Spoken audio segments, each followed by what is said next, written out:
का एक टुकड़ा चख ले जरा, चख ले जरा। कभी नोट किया है आपने, सिर्फ 2 अक्षर का होता है लक, 2.5 का होता है भाग्य, 3 अक्षर का होता है नसीब और 3.5 का होता है किस्मत। पर ये सारे यानी ये चारों के चारों अक्षर मेहनत से छोटे हो जाते हैं। मानते हो कि नहीं? मैं हूं आपके साथ खनक और आप सुन रहे हैं स्लाइस ऑफ लाइफ। बट ऐसा कई बार होता है ना हमारे साथ कि हम मेहनत तो बहुत करते हैं और कई बार हम इतनी मेहनत करते जाते हैं पर जब हमें सक्सेस नहीं मिलती, या फिर ये कह सकते हैं जब हम सक्सेस के एकदम करीब होते हैं, तब जाकर हमारी हिम्मत टूट जाती है और हमें लगता है कि नहीं, अब घुटने टेक दो, अब हमसे और नहीं होगा। बट एक्चुअली वही एक मोमेंट होता है जब हमें सबसे ज़्यादा अपने आप में विश्वास रखने की ज़रूरत होती है कि yes, we are just few seconds away. जिंदगी का एक टुकड़ा चख ले जरा। थॉमस अल्वा एडिसन का नाम तो सुना होगा ना आपने। शुरू से ही बहुत ही मेहनती और जुझारू प्रवृत्ति के व्यक्ति थे। स्कूल वालों ने उन्हें ये कहकर निकाल दिया था कि ये बच्चा मंद बुद्धि का है, पर उन्हें क्या पता था आगे चल के उसने बड़े बड़े इन्वेंशंस किए, जिसमें से सबसे मेन बिजली का बल्ब, इलेक्ट्रिक बल्ब। जब वो एक बार बल्ब बनाने के लिए प्रयोग कर रहे थे, तभी एक इंसान ने उनसे पूछा, आप लगभग 1000 बार तो इसे ट्राई कर चुके बनाने की, लेकिन फिर भी आप सक्सेसफुल नहीं हुए। आपको नहीं लगता आपकी मेहनत बेकार हो गई? आपको फील नहीं होता? इस पर एडिसन ने कहा, मैं तो नहीं समझता कि मेरे 1000 प्रयोग असफल हुए हैं। मेरी मेहनत बेकार गई नहीं, क्योंकि मैंने 1000 प्रयोग करके ये पता लगाया कि इन 1000 तरीकों से बल्ब नहीं बनाया जा सकता। सोचिए, इसे कहते हैं डेडिकेशन। और कहीं ना कहीं अगर इस तरह की डेडिकेशन हमारे अंदर आ जाए, आपको क्या लगता है कुछ रह जाएगा इम्पॉसिबल हमारे लिए? नहीं ना, बिकॉज इम्पॉसिबल अपने आप में ही कहता है आई एम पॉसिबल। जिंदगी का एक टुकड़ा चख ले जरा। किसी ने खूब कहा है कि अगर लाइफ में कोई प्रॉब्लम नहीं होती ना, तो हम इतने पावरफुल होते हैं कि हम उसे अपने आप पैदा कर लेते हैं। सीरियसली, मैं एम ही नहीं कह रही हूँ। मैं कौन? खनक। वेल, आपको अपने आसपास ऐसे लोग दिखते होंगे ना, जो कि अच्छी खासी चलती फिरती अपनी जिंदगी की गाड़ी को पंचर कर देते हैं। मतलब ये इस तरह के लोग होते हैं जो कि आपको कहते हुए मिल जाएंगे कि यार जिंदगी ना एकदम परफेक्ट चल रही है, कोई बात की टेंशन नहीं है, मगर बस एक ही चिंता है, कभी ऐसा हुआ नहीं ना मेरे साथ कि सब कुछ स्मूथ चले विदाउट एनी गोफअप्स। तो डर सा लग रहा है कि कुछ अनहोनी ना हो जाए। बताओ जी, ये भी कोई बात हुई? दुनिया खोजती है इस तरह के दिन कि जब उनकी ज़िंदगी में सब कुछ अच्छा चल रहा हो, किसी बात की फ़िक्र ना हो। और इस तरह के लोग जो होते हैं, जब ऐसा एक्सपीरियंस कर रहे होते हैं, तो अपने आप में एक मर्ज़ लगा लेते हैं कि कुछ अजीब सा ना हो जाए मेरे साथ, कुछ अनहोनी ना हो जाए। मतलब मुझे ज़िंदगी में कभी इतनी खुशी नहीं मिली, तो कुछ डर सा लग रहा है। मैं तो ना इस टाइप के लोगों को ना कोई एडवाइस नहीं देती, कोई सलाह नहीं देती। बस सिर्फ एक ही सवाल पूछती हूँ, आपके आसपास कोई पब्लिक लाइब्रेरी है तो प्लीज़ उसकी मेंबरशिप ले लो, और उसमें हाँ, वो जो पॉजिटिव थिंकिंग वाली बुक्स का जो सेक्शन है ना, एक एक बुक अच्छे से पढ़ डालो, और एक नहीं 2-2 3-3 बार, वही इलाज है आपका। चख ले जरा। जब भी आप लॉन्ग ड्राइव्स पर जा रहे होते हैं ना, स्पेशली हाईवेज पर, तो बड़े अच्छे अच्छे कैप्शंस पढ़ने को मिलते हैं। नहीं, साइड्स में जो बोर्ड्स होते हैं उन पे नहीं, ट्रक्स के पीछे। और कुछ तो ऐसे होते हैं कि आपको घर आने तक याद रह जाते हैं। अब जैसे ये वाला कैप्शन, हंस मत पगली, प्यार हो जाएगा। अब बताओ, भला हंसने भर से प्यार हो जाता तो जितने भी मैट्रिमोनियल साइट्स वालों का जो बिजनेस है ना, वो तो ऐसे ही चौपट हो जाता। जाहिर सी बात है, अगर हम इस लॉजिक पे जाएं, तो वो लड़के लड़कियां जिन्हें अपनी ज़िंदगी में मैरिड लाइफ में एंटर करना है, तो वो मैट्रिमोनियल साइट्स पर अपने आप को रजिस्टर करवाने के बजाय लाफ्टर क्लब्स ना ज्वाइन कर लेते। एनीवे, खुशी तो मुझे इस बात की है कि एटलीस्ट आपके चेहरे पर स्माइल तो आई। हंसते रहा करो, स्माइल करते रहा करो। वो क्या कहते हैं, it increases your face value. आप सुन रहे हैं स्लाइस ऑफ लाइफ और मैं कौन? खनक। जिंदगी का एक टुकड़ा चख ले जरा। टुकड़ा चख ले जरा, चख ले जरा। इस तरह के किस्से तो शायद आपने भी कभी ना कभी अपनी लाइफ में सुने होंगे ना, जब कोई पर्टिकुलर इंसान नाम, पैसा, शोहरत के पीछे अंधी दौड़ में भागता रहता है और उसकी जिंदगी में जब उसे वो सब कुछ मिल जाता है, मतलब वो वाला मोमेंट जब वो अपनी जिंदगी में एकदम टॉप पर होता है, पीक पर होता है, तब उसे एक दिन रियलाइज होता है कि सब कुछ तो पा लिया पर खुशी तो फिर भी नहीं मिली, फायदा ही नहीं हुआ इतनी भागम भाग का। और अचानक से वो एक दिन ऐलान करता है या डिसीजन लेता है कि मैंने अपनी सारी प्रॉपर्टी दान कर दी है, मुझे कुछ नहीं चाहिए, और कहीं दूर गांव में एक सिंपल साधारण सी ज़िंदगी गुजर बसर करने लगता है अपनी फैमिली के साथ। तो ऐसे में लगता है भाई अगर यही करना था तो इतना भागने की क्या ज़रूरत थी, हाँ। मैं हूँ खनक, आप सुन रहे हैं स्लाइस ऑफ लाइफ। दोस्तों का एक पुराना ग्रुप कॉलेज छोड़ने के बाद बहुत दिनों बाद मिला। वह सभी अपने अपने करियर में बहुत अच्छा कर रहे थे, खूब पैसे कमा रहे थे, और जब आपस में मिलते जुलते काफ़ी टाइम हो गया तो उन्होंने सोचा कि हम अपने फेवरेट प्रोफेसर के यहाँ पर मिलते हैं। प्रोफेसर ने सबका वेलकम किया, सबका हालचाल पूछा, सबके काम के बारे में जाना, और धीरे धीरे बात लाइफ में बढ़ते स्ट्रेस और काम के प्रेशर पर आ गई। प्रोफेसर समझ चुके थे कि उनकी रियल प्रॉब्लम क्या है, तो उन्हें एक अच्छा सा मैसेज देने के लिए, उन्हें एक सीख देने के लिए उन्होंने कहा कि अंदर जाके ना किचन में तुम सबके लिए मैंने कॉफ़ी बनाई है, जाके ले लो, कप्स वहीं रखे हुए हैं। सारे के सारे स्टूडेंट्स अंदर गए और अपनी अपनी पसंद का कॉफ़ी का कप ले आए, और कॉफ़ी का कप उठाते हुए हर किसी की ये कोशिश थी जो कप सबसे सुंदर हो, स्लीक हो, स्मार्ट हो, वो मेरे हाथ में होना चाहिए। जैसे ही स्टूडेंट्स कॉफ़ी के कप्स लेकर आ गए, प्रोफेसर उनसे बोले, ले लिया सबने कॉफ़ी? जब सभी के हाथों में कॉफ़ी आ गई तो वो प्रोफेसर बोले, अगर आपने ध्यान दिया हो तो जो दिखने में सबसे अच्छे और महंगे कप्स थे, आप सबने उन्हें ही चुना और सिंपल दिखने वाले कप्स की तरफ ध्यान ही नहीं दिया। तो कहने का मतलब, चाहिए तो आपको सिर्फ कॉफ़ी थी, कप चाहे महंगा था या सस्ता, सिंपल था या फैंसी, इस बात से तो कोई मतलब ही नहीं था ना। तो यही तो हमारी लाइफ में होता है, हमारी नौकरी, पैसा, पोजीशन कप्स की तरह ही तो होते हैं। ये सब चीजें लाइफ जीने का जरिया हैं, खुद लाइफ तो नहीं। और हमारे पास कौन सा कप है ये ना हमारी लाइफ को डिफाइन करता है, ना ही उसे चेंज करता है। तो कहने का मतलब, कॉफी के बारे में सोचिए, कप्स के बारे में नहीं। पर दुनिया के सबसे खुशहाल लोग वो नहीं होते जिनके पास सब कुछ सबसे बढ़िया होता है। वो लोग तो वो होते हैं जो उनके पास होता है ना, बस उसका सबसे अच्छे से अच्छा यूज करते हैं। सादगी से जीना चाहिए। जहाँ एक तरफ अपने लिए सबसे अच्छे की चाह रखना एक नॉर्मल बात है, तो वहीं दूसरी तरफ ये हमारी लाइफ में प्रॉब्लम्स और स्ट्रेस लेकर आता है।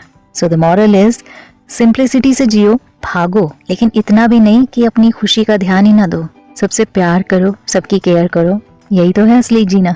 हाँ। स्लाइस ऑफ लाइफ सुन रहे हैं आप। मैं कौन?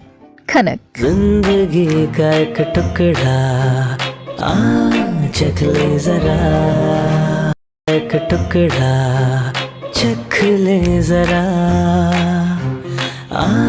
चख ले जरा। एक छोटे से बच्चे के हाथ में अगर आप डिजिटल वॉच बांध दें, कसम से टॉकिंग क्लॉक बन जाता है। हर सेकंड आपको टाइम का पता चलता रहता है, चाहे आप जानना चाहें या नहीं। नहीं विश्वास तो कोई नहीं, ट्राई करके देख सकते हैं, फिर बताना मुझे अपना एक्सपीरियंस। मैं हूँ आपके साथ खनक, आप सुन रहे हैं स्लाइस ऑफ लाइफ। वैसे टाइम का पता इन जनरल, या फिर कह सकते हैं उसकी जो इम्पोर्टेंस है, इंसान को तब पता लगती है ना जब वो हाथ से निकल जाता है। और फिर ऐसी सिचुएशन में इंसान लाख चाहे कितनी कोशिश कर ले, वो टाइम हाथ में आता ही नहीं। तभी तो कहते हैं जब टाइम आपके हाथ में हो ना, तभी उसको समझ लो, तो अंत में वो क्या कहते हैं, पछताना ना पड़े। वैसे इसी से जुड़ी बेंजामिन फ्रैंकलिन की ना मुझे एक स्टोरी याद आ रही है, सुनाऊं आपको, जिसमें उन्होंने बहुत ही अच्छे तरीके से अपनी दुकान पर आए कस्टमर को टाइम की इम्पोर्टेंस के बारे में रियलाइज करवाया। हुआ यूं, एक दिन उनकी शॉप पर एक कस्टमर आया। उसने बहुत ढेर सारी बुक्स देखी, और वो बुक्स देखने के बाद उसने वहां खड़े सेल्स पर्सन से पूछा, ये बुक कितने की है? उसने कहा $1 की। इस पर वो कस्टमर बोलता, कुछ कम नहीं है? सेल्स पर्सन बोलता, नहीं। थोड़ी देर बाद उसने पूछा, ये दुकान मिस्टर फ्रैंकलिन की है ना, वो अंदर है क्या?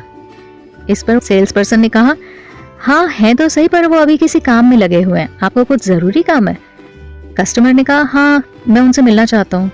सेल्स पर्सन ने अंदर जाकर मिस्टर फ्रैंकलिन को बताया। वो बाहर आए। कस्टमर मिस्टर फ्रैंकलिन का जानने वाला था। उसने मन में सोचा कि मिस्टर फ्रैंकलिन उससे जान पहचान के कारण जाहिर सी बात है थोड़े कम पैसे लगाएंगे बुक के। यही सोचकर फ्रैंकलिन के आने पर उसने पूछा, मिस्टर फ्रैंकलिन, आप इस बुक को मुझे कितने में दे देंगे? $1.25। $1.25? कस्टमर सुनकर हैरान रह गया। कहता, जनाब अभी तो आपका सेल्स पर्सन मुझे $1 बता रहा है और फिर अब आप कह रहे हैं $1.25। इस पर मिस्टर फ्रैंकलिन कहते, बिल्कुल ठीक बता रहा था, पर मैं जो अपना काम छोड़कर आया हूँ उससे मेरा टाइम जो वेस्ट हुआ है। कस्टमर बड़ी हैरानी में पड़ गया और उसने अपनी बात को खत्म करने के विचार से बोला, अच्छा अब इस बुक का कम से कम जो प्राइस हो आप मुझे वो बता दीजिए। इस पर मिस्टर फ्रैंकलिन बोले, $1.5। हैं? $1.5? अभी तो आप $1.25 कह रहे थे। ये सुनकर मिस्टर फ्रैंकलिन ने कहा, हाँ मैंने वो प्राइस तब कहा था, पर अब ये $1.5 की होगी। और मैं आपको बता दूं, आप जितनी देर करते जाएंगे ना इसका प्राइस उतना ही बढ़ता जाएगा। कस्टमर ने चुपचाप अपनी पॉकेट से $1.5 निकाला और वो बुक लेकर घर चला गया।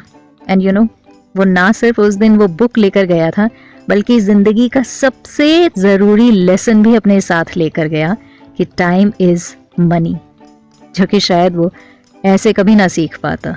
मानते हैं कि नहीं? मैं हूं आपके साथ खनक और आप सुन रहे हैं स्लाइस ऑफ लाइफ। जिंदगी का एक टुकड़ा चख ले जरा, जिंदगी का एक टुकड़ा चख ले जरा, चख ले जरा। अपनी लाइफ का फर्स्ट एक्सपीरियंस स्टेज का हर किसी को याद रहता है। मानते हैं कि नहीं मानते? I mean, किसी के साथ ब्लैकआउट हो जाता है, टोटल ब्लैकआउट। मतलब जो आप याद करके गए होते हो, जो आपको बोलना होता है, याद ही नहीं आता। किसी के साथ ऐसा होता है कि जैसे मई जून की गर्मी में जो पसीने आते हैं वो पूरा शरीर कपकपाता है तो कोई सिर्फ थैंक यू बोल के वापस आ जाता है। वैसे आपके साथ क्या हुआ था? अरे बाबा इट्स ओके, ठीक है, ऐसा एक्सप्रेशन देने की कोई जरूरत नहीं है, हर किसी के साथ होता है, मेरे साथ भी ऐसा हुआ था। मैं हूँ खनक, आप सुन रहे हैं स्लाइस ऑफ लाइफ। वैसे यू नो, ये स्टेज फियर वगैरह को दूर करने का एक परफेक्ट तरीका बताऊं? स्टार्टिंग के लिए अगर आप अकेले हैं तो एक मिरर के सामने खड़े हो सकते हो, ठीक है? यही समझ लो कि वो आपका ग्रुप है। अब जितने अजीब अजीब ढंग से आप मुंह बना सकते हो, फेशियल एक्सप्रेशंस दे सकते हो, वो आपको करने हैं। मतलब you need to laugh at yourself. फिर अपने आप को लूज छोड़ दो और देखिए कि आप कितनी जल्दी अपने आप नॉर्मलाइज हो जाते हैं। 3-4 बार करके देखिएगा एंड नेक्स्ट टाइम कोई भी एक कहानी आप उठा लो जो कि आपने बहुत बार सुन रखी हो और जिसने आपको बहुत इम्प्रेस किया हो, उसे आपने शीशे के सामने ऐसे सुनाना है जैसे एज इफ आप अपने किसी फ्रेंड को सुना रहे हो। मतलब इस तरह से डिफरेंट स्टोरीज, छोटी छोटी अलग अलग एक्सप्रेशंस के साथ, फीलिंग के साथ सुनाते सुनाते आप कब परफेक्ट हो जाओगे आपको पता भी नहीं लगेगा। And let me tell you, आप 100% सरप्राइज हो जाएंगे अपनी परफॉर्मेंस से। एंड यू नो, इन सब एक्सरसाइजेस करने से ना लोगों के सामने अपने आप को एंड अपनी फीलिंग्स को हैंडल करना आ जाता है हमें। एंड फिर कभी किसी ग्रुप के सामने अगर आप हो, फिर चाहे वो ग्रुप छोटा हो बड़ा हो, कॉन्फिडेंस के साथ अपने आप को प्रेजेंट कर सकते हैं। नहीं विश्वास तो अगर आपको वो स्टेज फियर, वो दिल में धुक धुक होती है, या फिर आप, वो कहते हैं ना, सारे लोग बहुत जोर लगा लेते हैं आपको स्टेज पर धकेलने के लिए, लेकिन आप नहीं मानते। डर होता है, क्या सोचेंगे लोग, हंसेंगे, मेरी हंसी उड़ेगी, एम्बैरेसमेंट होगी। इन सारी चीजों पर फुल स्टॉप लग जाएगा। करके तो देखिए। एंड यू नो, इस तरह की प्रैक्टिसेस सिर्फ आम इंसान ही नहीं करते, बड़े बड़े लोग भी किया करते हैं। Even British prime minister Winston Churchill, जिन्होंने इंग्लैंड को सेकेंड वर्ल्ड वॉर में हिटलर के खिलाफ जीत दिलाई थी, वो भी अपनी मोटिवेशनल स्पीचेस जो कि वो जनता के सामने देते थे, पहले कई बार रिहर्स करते थे शीशे के सामने। अब सोचिए, जब विंस्टन चर्चिल जैसा शख्स, इतना पावरफुल, इतनी इम्पोर्टेंट पोजीशन पे होने वाला शख्स अगर ऐसा कर सकता है, तो मैं और आप तो डेफिनेटली कर सकते हैं। Because the thumb rule is, किसी भी तरह का इनहिबिशन, किसी भी तरह का डर, किसी भी तरह का स्टेज फियर प्रैक्टिस से छूमंतर हो जाता है। जिंदगी का एक टुकड़ा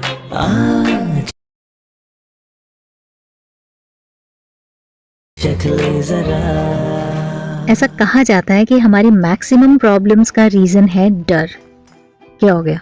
सुनते ही लगने लग गया, अरे बाबा अभी कौन सा डर है, आप अभी हो इस वक्त कोकू एफएम पर, मैं हूँ आपके साथ खनक और आप सुन रहे हो स्लाइस ऑफ लाइफ। लाइफ में ना बहुत सारी चीज़ों से रिलेटेड हमें डर लगता है, and it could be as simple as that कि एक बिजी रोड क्रॉस करने का डर, फ्रेंड्स के बीच में बेवकूफ़ दिखने का डर। लगता है कई लोगों को ऐसा, इसलिए वो अपनी एक फॉल्स इमेज बना के रखते हैं, एक मुखौटा सा पहन के रखते हैं। इवन कई लोगों को ये डर लगता है कि एक भरी गैदरिंग में या फिर एक क्लास में अगर मैंने कोई सवाल पूछ लिया जिसका कि बाकी सबको जवाब पता है लेकिन मुझे नहीं पता, और अगर मैंने पूछ लिया तो सारे मेरा मजाक उड़ाएंगे, इस बात का डर। पब्लिकली एक अच्छा स्पीकर ना होने की वजह का डर, या फिर किसी फंक्शन या फिर किसी शादी में अच्छा डांस ना कर पाने का डर, या फिर गाना ना गाने का डर, मतलब कुछ भी। इवन कई लोगों को इस बात का भी डर लगता है कि उनका पास्ट उनके सामने आ जाएगा किसी दिन, इस बात का भी डर। मतलब बहुत सारी बातों का डर रहता है हमारे अंदर, और इन्हीं डर की वजह से हम अपनी वो इमेज दूसरों के सामने रखते हैं जो कि हम होते ही नहीं है। हम कुछ और दिखाते हैं और हमेशा दिखाते रहते हैं, और उसकी वजह से हम अपने रियल सेल्फ से कटते जाते हैं। मतलब जो होते हैं वो होते नहीं है, जो नहीं होते वो होते हैं। काफ़ी कंफ्यूजन हो गया ना। ओफो, कुछ नहीं करो आपको डांस से डर लगता है ना, please go and join some अच्छी सी कोई भी डांस क्लासेस। सीरियसली 2-4 दिन में कहाँ आपका डर इधर उधर हो जाना आपको भी नहीं पता लगना। हंसने से डर लगता है पब्लिकली, ये लगता है कि लोग मेरा मजाक उड़ाएंगे। हंस लो यार, सीरियसली मैं तो कहती हूँ हंस लो और दूसरों को भी हंसाओ। जिंदगी का एक टुकड़ा चख ले जरा।